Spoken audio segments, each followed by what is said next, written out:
Bonjour et bienvenue sur la Padoa TV dans votre émission Lanterne. Alors, nous allons tenir cet entretien avec un invité donc, qui est membre du parti PASTEF. Mais avant tout, nous souhaitons une bonne et heureuse année 2025. Alors, aujourd'hui, notre invité, c'est M. Abdou Sonko. Il est responsable politique au sein du parti PASTEF pour la diaspora. Il est honorable député à l'Assemblée nationale pour la diaspora, l'ENOC. Alors, nous avons le plaisir de le revoir sur ce plateau. Bonsoir. Bonsoir. Alors aujourd'hui, qu'est-ce que vous allez dire à vos invités, mais aussi aux membres du parti PASTEF, également à tous les concitoyens? D'abord, merci à vos téléspectateurs ou spectateurs. Oui. Je dis bonjour à toute la population sénégalaise, bonjour à la population de la Padoa et à sa tête, le maire Abdoulaye Ka. Et bonjour aussi à la ministre Maïmouna Dièye, qui est aussi un de nos maires. Et bonjour à toute la diaspora. Bonjour aussi à toute la diaspora de l'ENOC. Et sans oublier aussi la diaspora de la région de Lyon, où je suis originaire. D'abord, en premier temps, je voudrais présenter les condoléances à la famille de Khadim Diouf, qui vient de nous quitter. Tout à fait. Donc, condoléances à toute la communauté de la Padoa, mais aussi à toute sa famille résidant à la Padoa. Et à son nom. Voilà. Donc, la question, c'était quoi, en fait? Qu'est-ce que je dois dire aux concitoyens? Aux concitoyens. D'abord, de dire que, comme vous l'avez dit, je suis donc originaire, en tout cas en termes de parcours politique de la diaspora, député nouvellement élu depuis un mois, et je suis venu exercer mon rôle de député à l'Assemblée nationale.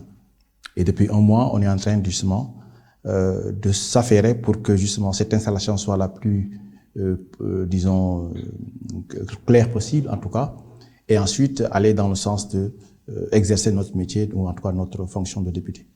Voilà en premier lieu ce que je pouvais dire comme introduction. Tout à fait. Alors merci beaucoup, honorable Abdou Sonko. Aujourd'hui, nous sommes là dans votre bureau à l'Assemblée nationale, donc pour faire certains entretiens. Personnellement, j'ai fait un constat. Alors, le constat, c'est que vous êtes en train de vous installer et de commencer le travail d'arrache-pied. Comment vous vous sentez déjà avec votre costume de député? Non, je me sens très bien parce que justement, il y avait une appréhension à avoir à arriver à l'Assemblée nationale parce qu'on a eu un vécu récent des 3 ou 4 dernières législatures, c'était un peu compliqué. Tout à fait. On a promis aux Sénégalais une rupture de manière globale, mais cette rupture doit aussi se voir au niveau de l'Assemblée nationale. Donc, la première chose qu'on a pu faire depuis un mois, c'est d'abord installer l'Assemblée nationale au niveau de l'hémicycle, installer les instances, enfin les organisations au niveau de l'Assemblée nationale, à l'occurrence les commissions, et puis mettre en place les groupes, faire un premier travail d'installation du bureau de l'Assemblée nationale avec son président El Malik et puis les 8 vice-présidents. Tout ça, ça a été fait en 3 ou 4 jours. Ensuite, on a entamé vraiment le travail de parlementaire en votant 2 lois qui sont importantes, qui sont les lois qui suppriment le HCTC et le CSE. Donc ça, c'est aussi ça, c'est passé par une commission et c'est passé aussi par une plénière qui nous a permis de voter majoritairement ces 2 lois. Ensuite, on est passé à la, je pense qu'après c'est la DPG, où le président Ousmane Sonko est venu présenter sa déclaration de politique générale avec une discussion, un échange, un débat qui s'est passé à l'hémicycle, où on lui a posé beaucoup de questions sur lesquelles il a pu répondre. Ensuite, on est allé à voter 2 lois sur le budget. Une première loi qui est la loi des finances rectificatives de 2024, qui est aussi passée en plénière et puis en commission. Et en dernier lieu, la loi de finances initiale qui a été présentée en commission avec un rythme très très soutenu parce que on était pris par le temps. Donc, imaginez qu'on faisait 4 ministères par jour pendant au moins une semaine. Mais le temps n'était pas possible qu'on puisse faire ce même temps en plénière.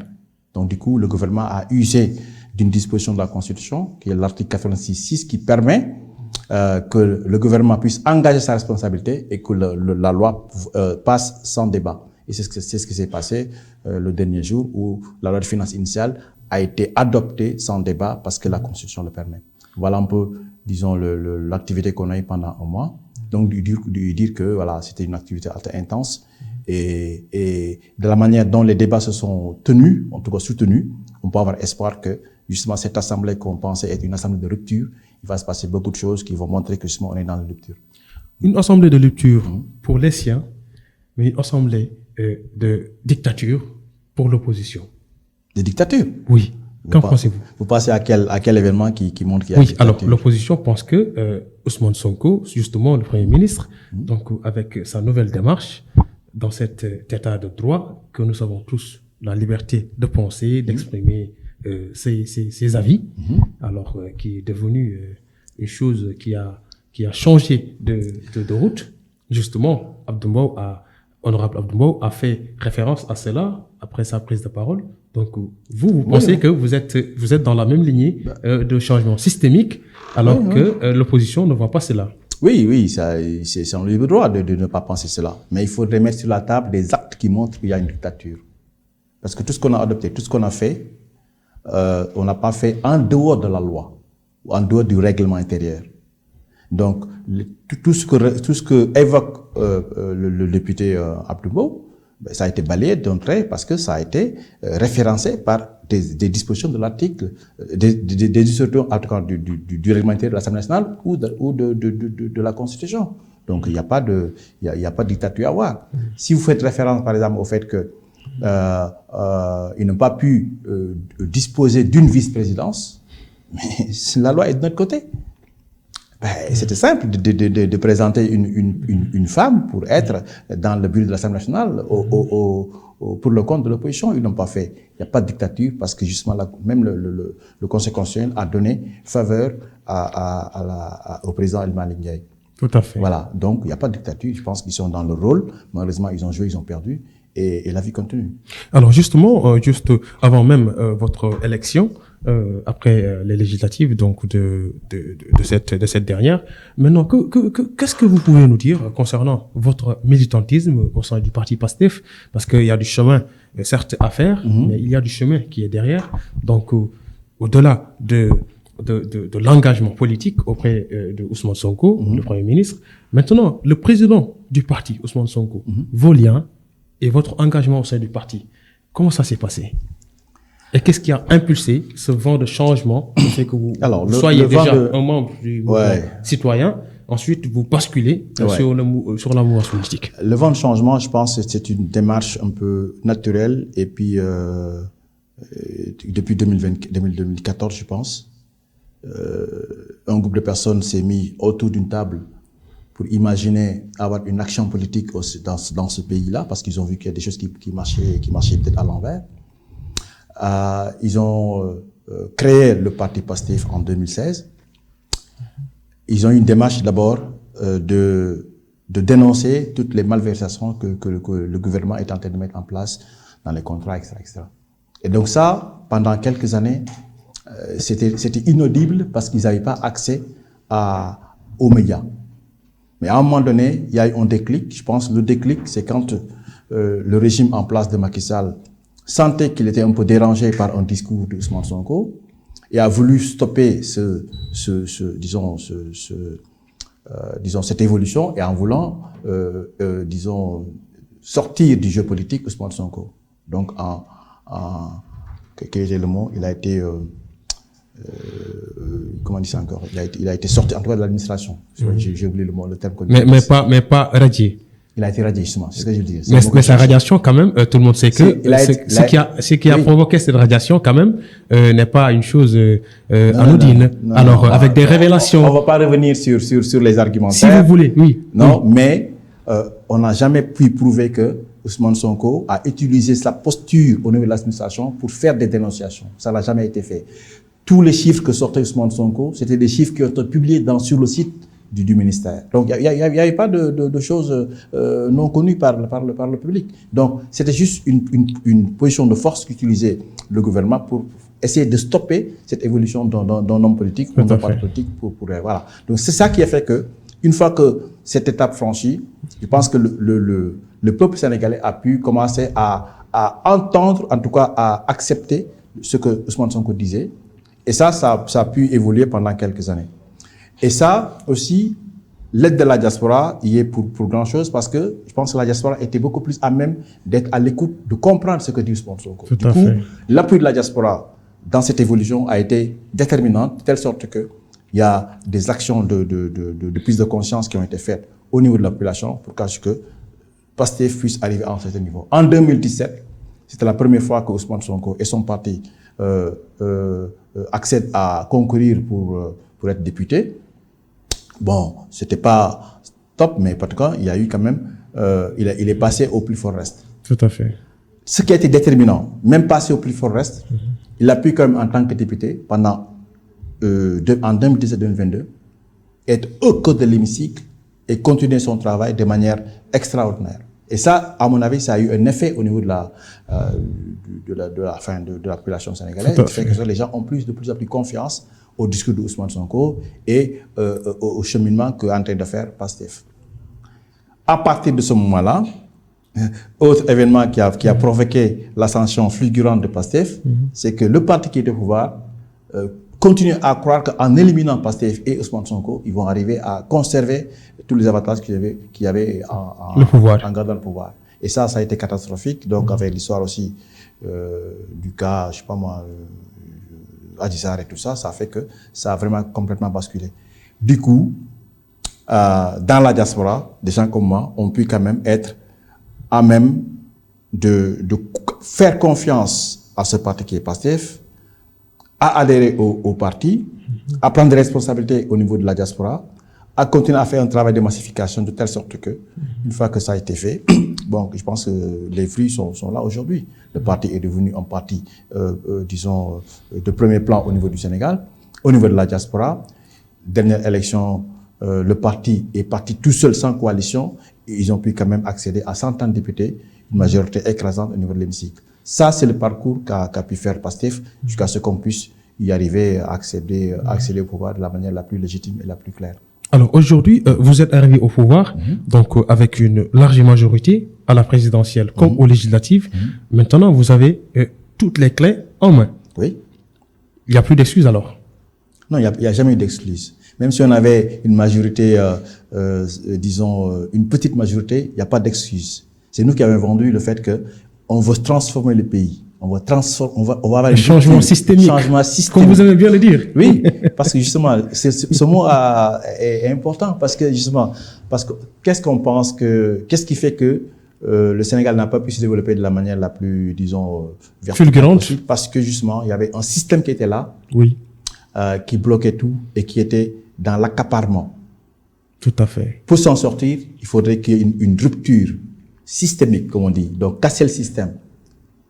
Stopper le système. Bon, maintenant... Mais vous pensez que toutes les têtes au sein des ministères, des directions, à l'Assemblée nationale auront cette même mentalité de changer le système? Bien sûr. Oui, vous le pensez? Même le petit Jakarta. Qu'est-ce qu'il va l'expliquer? Qu'est-ce qu'il peut l'expliquer? Non, parce qu'il y a une prise de conscience plus grande. Il y a 20 ans, les gens... Une prise de conscience collective. Collective. Il y a 20 ans, les gens ne pensaient pas comme ça. Les gens se foutaient des partis politiques et des politiciens. Il y a eu quelque chose qui s'est passé entre-temps, de telle sorte que dans la population, il y a plus en plus de prise de conscience. Il faut dire que pour que les choses changent, il faut que la population s'engage. Il faut que la population puisse accompagner les dirigeants. Pas les dirigeants qui étaient là, parce qu'ils sont, encore une fois, ce qu'il dit, dans l'accaparement. Une fois que ça s'est passé, une fois qu'on a vendu un projet, une vision, et que, comme vous dites, on a pu récupérer tous les leviers du pouvoir, il n'y a plus d'excuses. Il faut aller jusqu'au bout. Aller jusqu'au bout, c'est mettre en place un programme, c'est suivre l'agenda qu'on a vendu aux Sénégalais, sur une période déterminée, sur 5 ans, l'agenda quinquennal, sur 10 ans, plan décennal, et sur 25 ans, vision 2050. Et une fois qu'on a fait ça, mettre en place tous les projets qu'on a vendus au Sénégal pour qu'on puisse y arriver. Il n'y a pas de raison aujourd'hui. Mais honorable député, quand même, les populations ne pourront pas rester ici à attendre jusqu'à 2050. Non. Il y a un changement qui doit être d'urgence. Non. Et qui sont des changements qui sont attendus par les populations. On y est là. Ça fait un mois où... Oui, mais vous parlez toujours du référentiel de 2050. Le référentiel, c'est quoi? Mais vous serez jugé dans 5 ans. Oui. Honorable. Alors, est-ce que vous avez entendu? Le référentiel, c'est quoi? C'est une projection sur 25 ans. Oui. Mais on ne va pas attendre pendant 25 ans pour attendre de voir ce qui va se passer. En 25 ans, comment est-ce qu'on a partitionné ce temps? De façon séquentielle. Voilà. Une vision sur 25 ans. Oui. Un master plan sur 10 ans. Et puis un plan quinquennal sur 5 ans. D'accord. À chaque étape, des projets, une démarche pour qu'on puisse avoir des objectifs qu'on se fixe, qu'on va atteindre au bout de cette période-là. Donc, c'est pas en attendant 25 ans pour voir ce qui se passe. Dès l'année prochaine, on va attendre des choses qui se passent parce qu'on aura mis en place des projets, qu'on aura mis en place qu'on aura engagé des programmes. Mais chaque année, on va évaluer. Mais même nous qui sommes à l'Assemblée nationale, on va évaluer l'action du gouvernement tous les ans. Parce que ça veut dire que ça se passe par étapes. L'argument de l'opposition, c'est de dire que les Sénégalais ne peuvent pas attendre 25 ans. C'est pas ce qu'on a dit. Mais c'est une réalité. Non. Parce que les Sénégalais sont fatigués. 25 ans, c'est la vision. Honorable. Les Sénégalais chaque année, il y a des choses à mettre en place pour justement arriver à cet objectif de 25 ans. On va attendre 25 ans pour justement... Honorable, là, on parle d'urgence. Il y a des urgences qui sont là. Alors vous, en tant que député, vous allez continuer à déposer vos questions, d'accord, à contrôler l'action du gouvernement, à faire tout le travail qui s'y est. Oui. Mais maintenant, les urgences des Sénégalais, qu'est-ce que vous en faites? On en a fait déjà. Première étape, son Excellence Diomaye Faye, d'accord, installé le combien? D'accord, oui. Le 2. Oui. 3 mois après, les urgences, on les a pris en charge. Sur les semences, sur le coût de la vie. C'était compliqué, il n'y avait pas de sous. Mais quand même, vu les urgences, on a quand même posé des actes qui font dans ce sens-là. En 3 mois. Vous avez aussi continué à endetter le pays. Ça va continuer. Vous avez continué à endetter le pays. Mais ce que vous êtes battu contre l'endettement. Non. Et vous avez continué à endetter le pays. Aucun pays ne peut se soustraire à l'endettement. Aucun. Mais c'est votre leader qui a toutefois... Non. Aucun pays ne peut se soustraire à l'endettement. Mais les discours du président Ousmane Sonko sont là. Attendez. Honorable. Aucun pays ne peut se soustraire concernant la dette. Oui, la dette, oui. D'accord. La dette, c'est quoi? Oui. Il y a eu un gouvernement récent qui nous a annoncé des chiffres. Oui. Et il s'est révélé que les chiffres ont été manipulés. N'est-ce pas? Ça, c'est l'actualité de ce qui se passe aujourd'hui. Manipulé. Ça veut dire quoi? La situation qu'on a trouvée il y a 6 mois, c'est empiré parce que justement, on a rectifié par rapport à l'annonce qui a été faite par l'ancien régime. Il y a des impacts de ça dans notre façon de faire, dans notre capacité à trouver des ressources pour mettre en place nos projets. Ça, c'est ça ce qui est, comment on appelle ça, ce qui est objectif. D'accord. Ça ne veut pas dire qu'on ne va rien faire pour se soustraire à ça. Qu'est-ce qu'on doit faire? C'est de trouver des mécanismes pour alléger cette difficulté-là, des mécanismes pour trouver de nouvelles ressources pour financer les projets qu'on a mis en place. Et ça passe en partie par de l'endettement, ça passe en partie à payer, disons, le coût de la dette accumulé depuis quelques années. Donc, si vous dites qu'on s'endette régulièrement, alors qu'on n'a pas dit ça, non. L'endettement, l'État, c'est une continuité. Donc, les coûts de la dette qu'on a pris depuis du temps de Abdoulaye Wade, on continue à les payer aujourd'hui. Donc, notre régime va continuer à les payer. Nous, ce dont on est comptable, c'est dans le budget initial, le budget de 2025 qu'on a mis en place, le déficit qu'on a mis en place, c'est ça qui nous est relevable. Et ça, on va trouver des moyens pour le financer. Honorable, cette loi de finances m'intéresse beaucoup. Vous savez pourquoi? Allez-y. Parce que le président Ousmane Sonko, donc le président du parti PASTEF, a écrit un livre qui s'appelle Solutions. Oui. Il a élaboré des séquences de textes concernant les finances publiques et le Trésor. Il a parlé de comment massifier les ressources internes. Il a parlé de la fiscalité, de l'assiette fiscale.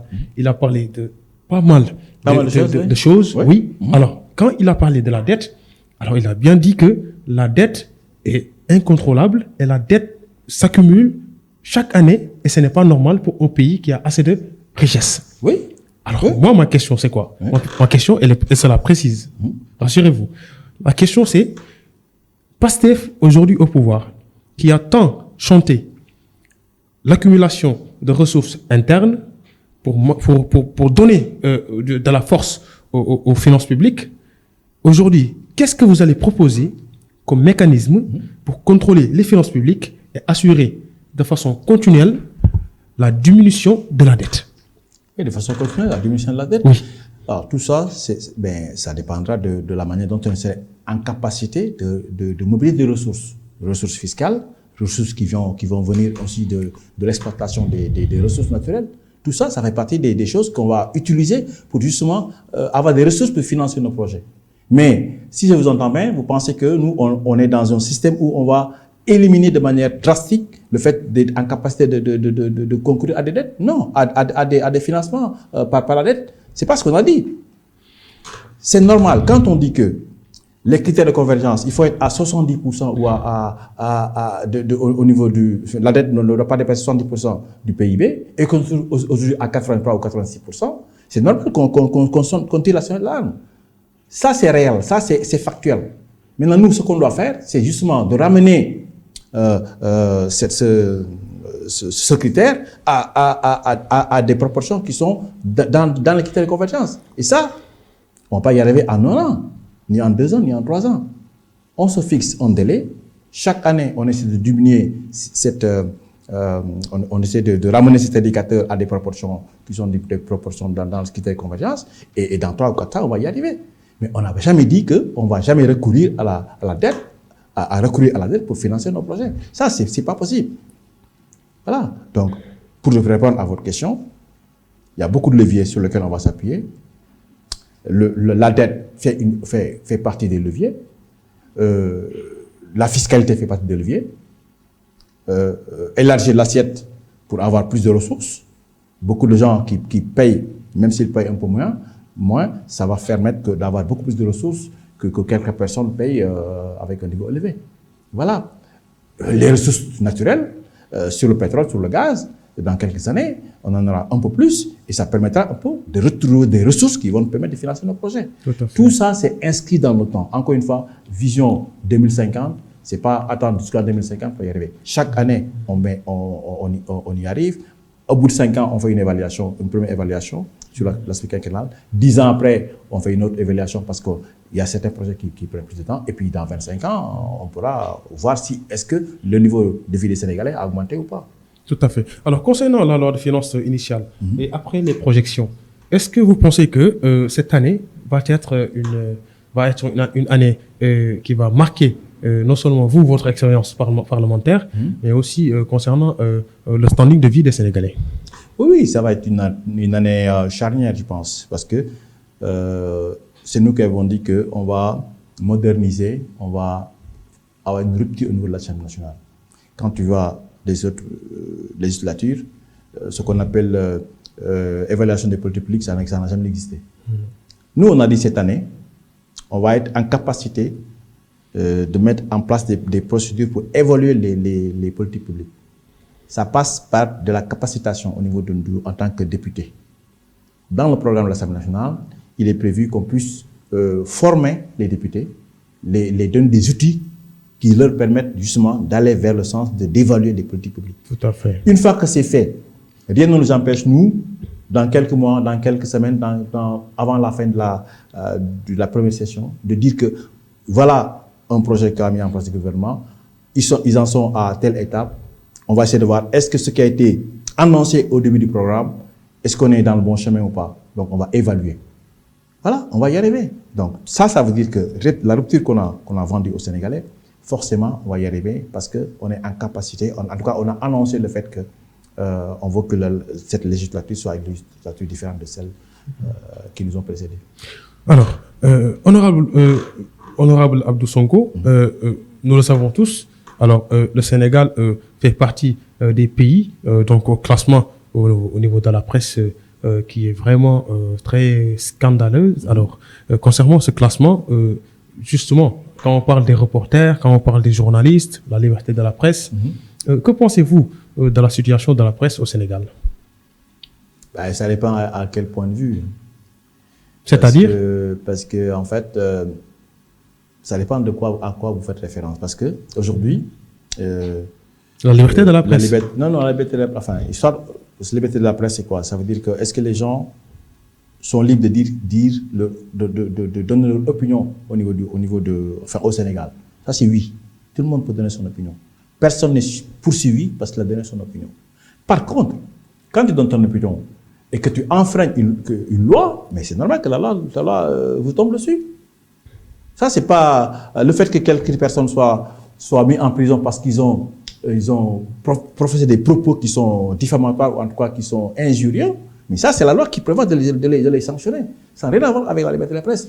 Aujourd'hui, aucun journaliste ne peut dire son mot, prendre une opinion, prendre une position et qu'il soit mis en prison parce que la position est contraire à celle du gouvernement.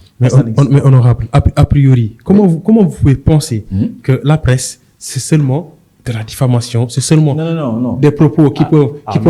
Donc, précisez votre question alors. Parce que la question est claire pourtant. Moi, j'ai parlé de la liberté de la presse. Les journalistes peuvent être libres de faire le travail et convenablement, sans être menacés, sans être contrecarrés. Quel journaliste est menacé aujourd'hui? Lequel? Mais honorable député, oui. Je ne vais pas être là à citer des noms quand même. Mais vous savez bien que il y a pas mal de journalistes qui sont actuellement au bord du gouffre et qui sont vraiment très contrariés. Gouffre financier, gouffre c'est quoi? Non, honorable, vous voulez jouer avec les mots. Non. Et là, je vois que. Non, attendez. D'accord. Soyons précis. D'accord, allez-y. Vous avez commencé par dire que liberté de la presse. Oui. Je me suis mis. On a une presse libre? On a une presse totalement libre aujourd'hui au Sénégal. Totalement libre. Les gens disent ce qu'ils veulent. Vous le pensez? Mais bien sûr. Bien sûr. Une entreprise de presse. Avec cette nouvelle régularisation annoncée par le ministère de la Communication. Ça se précise comme question. Non, attendez. Il fallait que je vous précise cela. Non. D'accord, allez-y. La régularisation n'a rien à voir avec la liberté de la presse. Qu'est-ce qu'on régularise? On régularise les entreprises de presse. D'accord. On met en place des systèmes où les entreprises de presse sont facilement reconnaissables. D'accord. Qu'on puisse les identifier, qu'on puisse savoir qu'est-ce qu'ils font, est-ce qu'ils ont le droit, etc. Est-ce qu'ils ont tous les Et au bout de la régularisation, oui. Qu'est-ce qui est la finalité? La finalité, ce sont les journalistes eux-mêmes qui le veulent, c'est que puisse être en capacité d'identifier les vrais journalistes et les gens qui ne sont pas des journalistes, qui sont des marchands de rêve. Alors moi, je parle des vrais journalistes. Les vrais journalistes. D'accord. Il ne faut pas être contre le fait de régulariser la liste des personnes qui peuvent être identifiées comme journalistes. Alors, donc, qu'est-ce qu'il faut faire? Ce que nous constatons, c'est des journalistes qui pensent que, justement, ce régime en place est allergique aux critiques. Non. Encore une fois, amalgame. Ça n'a rien à voir. Le fait de régulariser, ça n'a rien à voir avec le fait d'être critique ou pas. Ceux qui ont été régularisés... La finalité, c'est quoi? La finalité, c'est une demande du milieu de la presse c'est le mot, d'assainir ce milieu. Mais la régularisation était là avec Macky Sall. Non. Oui. Macky Sall. Du temps de Macky Sall, je prends un seul exemple. D'accord. L'aide à la presse. Oui. Quand on est arrivé, on a dit, pour être dans une posture où on est, disons, clair dans ce qu'on fait, on va publier la liste des personnes, en tout cas des entreprises, qui reçoivent cette aide à la presse. D'accord. Mais quand on a publié la liste, mais vous avez bien vu qu'il y a des gens qui n'ont rien à voir avec la presse et qui étaient attributaires de sommes. Ça veut dire quoi? Ça veut dire que là, il y a quelque chose qu'il faut assainir à ce niveau-là. Ils se sont déclarés membres de la presse alors qu'ils n'ont aucune activité qui est en lien avec la presse. Donc, c'est la presse elle-même qui a demandé à qu'on puisse assainir cette presse. Donc, qu'est-ce qu'il faut faire? C'est repérer les personnes, les entreprises, les organisations, voir si les critères d'être, disons, identifiées comme étant entreprises de presse sont respectées une fois que c'est fait, à ce moment-là, on aura une liste officielle d'organisations ou de personnes qui peuvent être, disons, identifiées comme étant membres de la presse. Le reste, ben, on les met de côté, on les enlève. Ça, c'est un acte, non seulement qui n'a pas été initié par nous, c'est la presse elle-même qui l'a fait. Si j'ai bonne mémoire, quand ils ont fait les assises de la presse, ça a été demandé. Donc, on n'a rien inventé. Au contraire, ça devait être salutaire. Donc ça n'a rien à voir avec le fait d'être libre ou pas. Maintenant, une entreprise de presse qui n'est pas en capacité, de manière autonome, de financer son activité, ben, si elle tombe à l'eau, mais c'est pas notre problème, c'est pas nous. C'est eux. Vous faites référence à quelle presse? Ouais, non. Faites référence à quel organe? Non. Mais allez-y, honorable. J'ai dit un exemple. Allez-y. Non, pour le moment, c'est pas encore fait. D'accord. Il n'y a aucune entreprise qui est tombée de manière visible et puis définitive. D'accord. Et vous souhaitez que l'organe tombe? Pas du tout. Ce que je veux dire. Donc c'est ça la vision de PASTEF, faire tomber des organes de presse. C'est ça la vision de PASTEF. Non. Vous êtes en train de faire un lien qui n'a rien à voir. J'ai dit. D'accord. Je répète. J'ai dit. C'est la presse qui veut que le milieu soit assaini. Oui. 2, une fois qu'on a mis en place les outils, les organisations pour que cette presse soit assainie, ça veut dire qu'on garde certains, d'autres on ne les garde pas. D'accord. Après, maintenant, il s'y mêle des organisations qui sont dans une difficulté sur le plan économique, qui n'a rien à voir avec l'activité d'être membre de la presse ou pas. Maintenant, ces gens-là... L'État qui est censé les soutenir... Mais l'État va les soutenir. Ah oui. Pourquoi on a multiplié par 4 l'aide à la presse? D'accord. On est passé de 1 milliard à presque 4 milliards. Ça veut dire qu'on est en train d'aider la presse. Maintenant, aider la presse, c'est quoi? C'est aider les gens qui sont dans la presse. Ne pas aider les gens qui sont là alors qu'ils n'ont aucune activité de presse. Je fais référence encore une fois à la liste des attributaires de l'aide à la presse. La dernière, on a vu des gens qui ont reçu des millions alors qu'ils n'ont rien à voir avec une activité de presse. Ça devrait être salutaire pour la presse. D'accord. Voilà.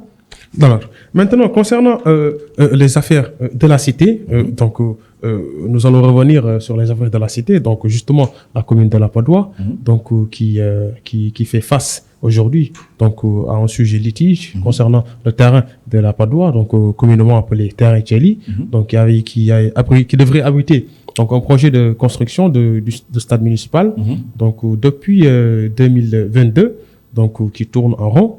Et vous, je pense que vous avez reçu pas mal de suggestions à faire ou à déposer une question concernant ce sujet. Alors, que pensez-vous de cette situation? Et aujourd'hui, qu'est-ce que vous êtes censé faire pour appuyer ou bien apporter votre contribution à ce combat pour que ce projet puisse voir le jour? C'est ça. Très bien, merci beaucoup. En tout cas, je pense que nous, dans notre posture de député, on est censé de temps en temps recevoir des doléances un peu de la population, qu'on soit député de la diaspora ou député d'ici. Hein. Donc, moi, quand je suis arrivé, j'ai eu la visite de l'ASC Tchéli par des anciens présidents. En tout cas, il y avait 3 ou 4 personnes qui étaient là, qui étaient des anciens présidents de Tchéli. Et dans la discussion, on a échangé sur justement la situation du terrain de la Padoue.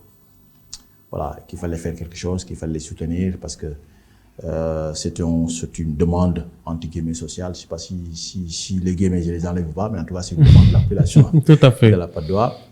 Et premier réflexe, c'est de dire qu'est-ce qu'on doit faire nous en tant que députés. Nous, en tant que députés, on ne peut faire qu'un plaidoyer auprès des autorités pour justement décanter la situation. En tout cas, le projet qu'il y a au niveau du terrain, qu'on peut s'y arriver jusqu'au bout. Parce que ce n'est pas normal que pendant une trentaine d'années, que les gens puissent se battre, qu'il y ait même s'il y a des litiges, si l'État a envie de régler la situation, je pense que l'État peut y arriver. Donc moi, ce que j'ai fait, c'est déjà de glaner les informations nécessaires pour justement faire une action publique. L'action publique pour le député, c'est de faire une question au gouvernement, ou bien à quelques ministères. Donc moi, j'ai ciblé 2 ministères, le ministère des Sports et le ministère de l'Aménagement du Territoire, pour justement évoquer cette question du terrain de la Padoue, voir pourquoi ça bloque, pourquoi le projet de mise en place d'un stade municipal n'aboutit pas. Voilà. Donc, normalement, les ministres ont l'obligation de répondre dans le mois qui suit. Et une fois qu'on a eu les réponses, ben, on verra comment y arriver, quoi. Mais je pense que la population de la Patte d'Oie doit se mobiliser pour justement que cette envie d'avoir un stade municipal, qu'on puisse y arriver, en tout cas dans les plus brefs délais. Pas attendre encore 10 ans pour y arriver, quoi. Voilà. Donc moi, en tant que député, en tant que Patte d'Oie, habitant de la Patte d'Oie, ben, je vais m'engager. Alors, il paraît que vous êtes un ancien de la Patte d'Oie. Il paraît. Et vous faites partie des pionniers. Oui, en tout cas, oui. Alors, moi, je suis un ancien de la Patte d'Oie. En tout cas, nous, on fait partie des premières familles qui sont installées à la Patte d'Oie dans les années 70. Tout à fait. Donc, Djely est né devant nous. Au début, c'était compliqué parce que avec les Naïtans du soir, donc les alentours, il y avait une espèce d'affront entre les cités, les Patte d'Oie, Grand Médine, Groff. Quel est votre meilleur souvenir de la Patte d'Oie? Ouh là là, moi j'ai des... Qui vous reste en tête? J'en ai plein, mais en fait, quand on habite dans une cité, il y a deux lieux sur lesquels on puise des souvenirs. C'est l'école et l'activité un peu sportive et tout ça. Voilà, donc mes souvenirs à l'école, malheureusement l'école de la Patte d'Oie, j'ai fait que 2 ans là-bas. Parce que je suis arrivé, j'étais en CM1, je pense, CM1, CM2. Après je suis parti, j'ai fait de la fosse. Mais le reste des souvenirs, c'est Djely, avant c'était pas comme ça, hein, parce que c'est devenu une espèce de lumpenprolétariat maintenant, mais avant c'était beaucoup plus. Imaginez-vous, il y avait beaucoup plus d'espace. On jouait au foot dans la rue. On jouait au foot là-bas. Aujourd'hui, c'était pas possible. Et quand on jouait au foot, il n'y avait pas. D'ailleurs, les camions ou les voitures étaient interdites de traverser la Patte d'Oie pour aller de l'autre côté. Quand on était plus jeune. Donc, c'était des souvenirs. Et puis après, il y avait des comment on appelle ça, des jardins partout, aménagés pour justement le jeu, pour, voilà. C'était pas comme avant, quoi. C'était pas comme maintenant. Voilà. Donc, parmi les personnes qu'on peut citer, je ne peux pas citer tout le monde, mais par exemple, le grand El Hadj Gueye, il peut témoigner de tout ça. Vieux Sané qui est maintenant parti en Italie, il fait partie de ma génération. Serigne Sakho. Voilà, Serigne Sakho, voilà, Madiagne, Cherba, Bessouda et tout ça, Lox. Je ne sais pas si vous connaissez Lox. Lox, il s'appelle Ibrahim Seck. C'est de notre génération, il est maintenant au Canada. Donc c'est avec eux qu'on a grandi à la Patte d'Oie et c'était vraiment des souvenirs très intenses, quoi. Alors, honorable, l'émission vraiment tire à sa fin et c'était un plaisir de tenir cet entretien avec vous, avec votre amabilité, donc avec votre réception ici, donc au niveau de votre bureau à l'Assemblée nationale. Vraiment, c'était un plaisir de tenir cette émission avec vous. Donc juste avec la coordination d'Ismaël Sonko, plus connu sous Paille, mais moi je l'appelle Amavi, qui est un ami. Donc je vous remercie. Donc au nom de toute l'équipe de la Patte d'Oie TV, derrière Ousmane Mboup. Donc quel est votre dernier mot? Ben, c'est moi qui vous remercie, hein, parce que je pense que il y a quelques années, j'aurais pas imaginé faire une émission pour Patte d'Oie TV. Vraiment. Tout à fait. Ça nous va d'autres cœurs, c'est très intéressant. Et puis, je vous souhaite en tout cas un très grand succès dans cette voie. Merci. Encore une fois, remercier la population de la Patte d'Oie. Et imaginez que, pourquoi je remercie la Patte d'Oie? Parce que quand j'ai été investi, la population de la Patte d'Oie a fait campagne pour moi. Moi qui suis investi dans la diaspora, et il faisait campagne à la Patte d'Oie pour quelqu'un qui est à la diaspora. Tout à fait. On est deux à bénéficier de ça. C'est ma policière qui est Fatou Goudiaby aussi, qui est de la Patte d'Oie. Tout à fait. Et quand j'ai vu les images, les photos et tout ça, et j'ai même vu une affiche avec Memoune Dieye avec moi. Tout à fait. C'était vraiment extraordinaire, quoi. Donc je dirais, je suis le seul candidat de la diaspora qui a été élu avec les voix quand même des gens de la Patte d'Oie. Donc ça, c'est très merci beaucoup, honorable. Merci en tout cas, population de la Patte d'Oie. Merci. Et puis, je ne vais pas oublier. Merci. Inch'Allah. Alors, c'était notre numéro de votre émission Lanterne avec l'honorable député Abdou Sonko, donc ici à l'Assemblée nationale, dans son bureau. Donc c'était un plaisir de tenir cette émission avec lui. Donc nous vous donnons rendez-vous dans un autre numéro, dans cette même émission, donc ce même concept lanterne. La prochaine, au revoir.